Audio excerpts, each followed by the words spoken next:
देश में राहुल गांधी की छवि एक पप्पू की है, मगर हम उन्हें पप्पू नहीं मानते। हम उन्हें एक बहुत बड़ा मास्टरमाइंड मानते हैं, क्योंकि उन्हें पता है कि देश में अराजकता कैसे फैलानी है। उन्हें पता है जो लोग अंधे कांग्रेसी सपोर्टर है उसका इस्तेमाल सहानुभूति पाने के लिए कैसे करना है।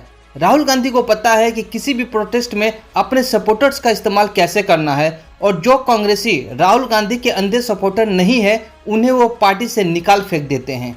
ऐसा हम क्यों बोल रहे हैं जानेंगे आज के वीडियो में। तो जैसा कि सबको पता है कि चुनाव घोटाला के नाम पे जो एटम बम राहुल गांधी फोड़ने वाले थे वो बम आखिर में उन्हीं के पार्टी पे फूटा है, और इस बम को फोड़ा है कर्नाटक के कांग्रेस के पूर्व सहकारिता मंत्री के.एन. राजेंद्र जी ने। पूर्व मंत्री मैंने इसलिए कहा क्योंकि बम फोड़ने का दर्द राहुल गांधी से बर्दाश्त नहीं हुआ कि कांग्रेस में रह के कोई इतना सच कैसे बोल सकता है जिससे खुद के पार्टी की असलियत लोगों के सामने आए। यूँ तो राहुल गांधी संविधान लहराते फिरते हैं, फ्रीडम ऑफ स्पीच की वकालत करते हैं, संविधान बचाओ वोट बचाओ की वकालत करते हैं, पर बात जब खुद पे आई तो राहुल गांधी के अंदर की तानाशाही जाग गई। हुआ यह है कि राहुल गांधी ने चुनाव आयोग पे दोष देके बीजेपी को जितवाने का ब्लेम लगाया है। ब्लेम यह था कि चुनाव आयोग ने कई फर्जी वोटर कार्ड बनवाए हैं जिससे चुनाव में बीजेपी को फायदा हुआ है।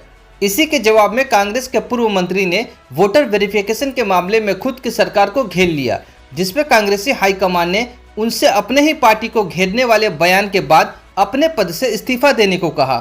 अब कांग्रेस में सभी तो बेशरम नहीं है, सभी ने अपनी जमीरें नहीं बेची है, जिस वजह से मंत्री जी ने भी हाईकमान के मुंह पे अपना इस्तीफा दे मारा। वोट चोरी के मामले में बीजेपी को दोष देने के विरुद्ध में मंत्री जी ने अपनी ही पार्टी पे आरोप लगाते हुए एक स्टेटमेंट दिया था, जिसमें उन्होंने कहा था कि मतदाता सूची तब बनाई गई थी जब कर्नाटक में पार्टी सत्ता में थी, यानी कांग्रेस पार्टी सत्ता में थी।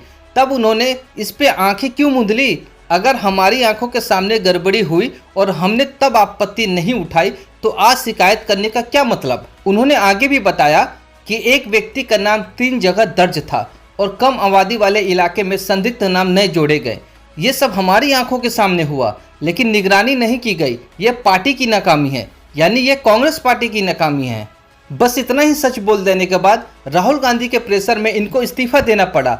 अब ये वापस राहुल गांधी के पास जाएंगे, सिफारिश करेंगे, पार्टी के प्रति जाके अपनी वफादारी को साबित करेंगे, तब शायद उन्हें वापस अपना पद मिले।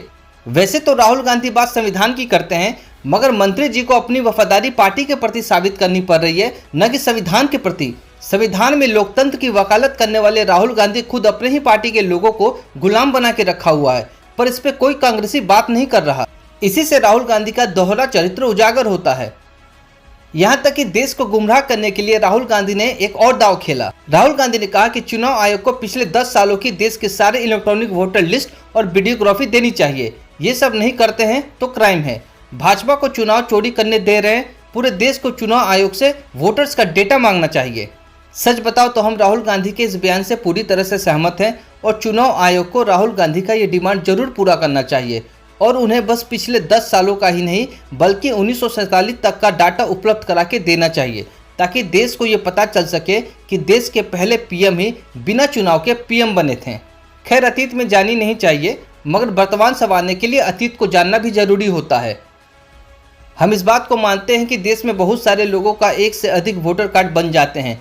कुछ लोगों का वोटर कार्ड डेट के बाद भी चुनाव के वक्त लिस्टेड होता है, पर उस पर वोट नहीं पड़ती। खुद मेरे माँ का वोटर कार्ड भी लिस्टेड था, मगर वोट नहीं पड़ी। यह भी सच है कि फर्जी वोटिंग होती है। यह भी सच है कि वोटिंग ज़्यादातर शाम के वक्त ही होती है, जिसके लिए सत्ताधार पार्टियां ज़्यादा जिम्मेदार होती है, मगर बिना प्रमाण किसी को दोष देना भी कानूनन अपराध है। इन सब जगह पे कहीं ना कहीं चुनाव आयोग विफल नजर आता है, जिस पे बहुत काम करने की ज़रूरत है। चुनाव आयोग पे यहाँ फेलियर होने का बात मान सकते हैं, मगर ये नहीं कह सकते कि वोट चोरी हुई है और वो बीजेपी को गई है, क्योंकि वो वोट कांग्रेस को भी जा सकती है, क्योंकि जो वोट बढ़े वो किसको गए ये कोई नहीं जानता। वैसे चुनाव आयोग ने भी राहुल गांधी के आरोपों पर अपना जवाब दिया है। चुनाव आयोग ने बताया कि चुनाव आयोग ने राहुल गांधी को मेल भेजे थे, पत्र भेजे थे, लेकिन राहुल गांधी मिलने नहीं आए, न ही उन्होंने जवाब दिया। यहाँ तक कि किसी भी मुद्दे पे वो चुनाव आयोग के पास शिकायत लेकर गए नहीं। चुनाव आयोग का ये भी कहना है कि अगर कांग्रेस को कोई भी आपत्ति है, कोई भी शक है, तो वो कोर्ट जा सकते हैं या हलफनामे में लिख के दे सकते हैं, हम कार्रवाई जरूर करेंगे।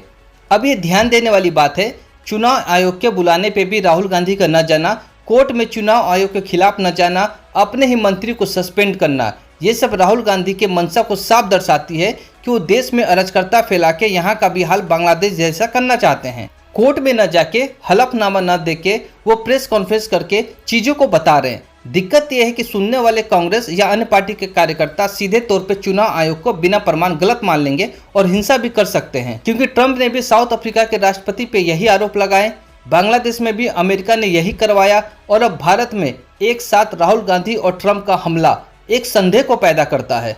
ट्रंप ने इंडियन इकोनॉमी को डेड कहा था तो राहुल गांधी ने भी डेड कहा था। अब राहुल गांधी ने भारत के चुनावी लोकतंत्र पर सवाल खड़ा किया है, तो हो सकता है अगले कुछ दिनों में ट्रंप भी राहुल गांधी के सर पे ऐसा ही कुछ राग अलापे। इन सब के बीच एक सवाल राहुल गांधी से पूछना नहीं भूलना चाहिए, जो सवाल उन्हीं के मंत्री ने पूछा कि वोटर लिस्ट जब बन रहा था तो कांग्रेस सरकार कहाँ थी, तब आंखें क्यों मूंद ली थी।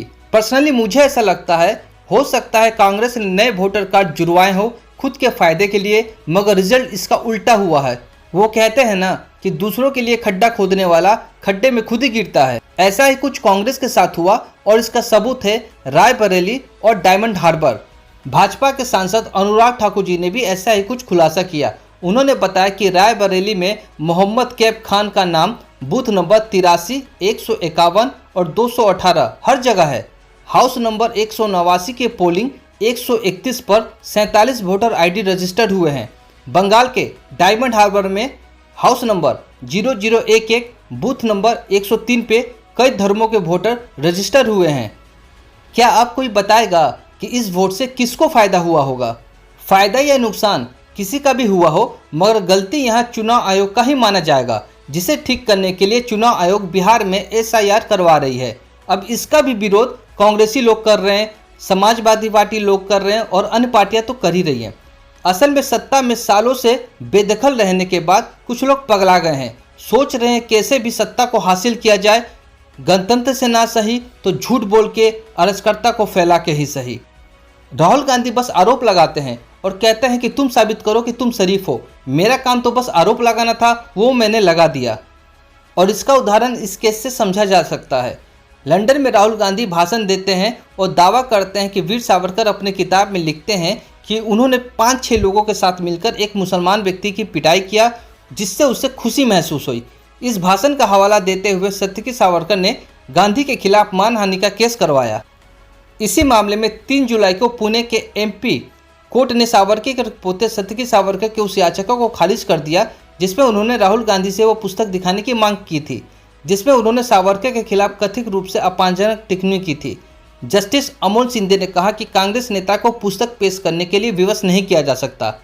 ये बहुत अजीब बात है कि राहुल गांधी किसी पुस्तक का हवाला देकर वीर सावरकर पे आरोप लगाते हैं और जज साहब कहते हैं कि उस पुस्तक को दिखाने के लिए राहुल गांधी को विवश नहीं किया जा सकता और केस को खारिज कर दिया जाता है। मतलब समझ में आ रहा है ना क्या चल रहा है देश में? जज तक मिला हुआ है, जिसका सहारा लेके राहुल गांधी कोई भी झूठा बयान दे देते हैं और जज उन्हें बचा ले जाते हैं। सच पूछो तो इसमें सबसे बड़ा दोष BJP का है, जो राहुल गांधी को हल्के में लेके छोड़ देते हैं। अगर ऐसे ही उन्हें पप्पू समझ के छोड़ा गया तो एक दिन यही पप्पू देश में अराजकता फैलाएगा और सारा का सारा दोष BJP पे जाएगा। हाल ही में राहुल गांधी को गलवान मामले में भी जूता पड़ा है सुप्रीम कोर्ट से। जज साहब ने पूछ लिया कि राहुल गांधी जी, आपको कैसे पता कि चीनियों ने जमीन हड़प ली? आपको कैसे पता कि हमारे सैनिकों को चीनी पीट रहे हैं? जबकि राहुल गांधी के पास इस बात का कोई भी प्रमाण नहीं था जो वो बोलते हैं, क्योंकि उन्हें बस झूठ बोल के खुद को लाइमलाइट रखना है और ये साबित करना है कि वो विपक्ष का बहुत बड़ा चेहरा है। एक राजनेता होके राजनेता से लड़े, ये बात समझ में आता है, लेकिन सैनिकों का अपमान नहीं सहेगा हिंदुस्तान। खैर दोस्तों, आपको क्या लगता है यहाँ कौन सही है कौन गलत है? अपनी राय कमेंट में जरूर दीजिएगा। मिलेंगे अगले वीडियो में, तब तक के लिए जय हिंद।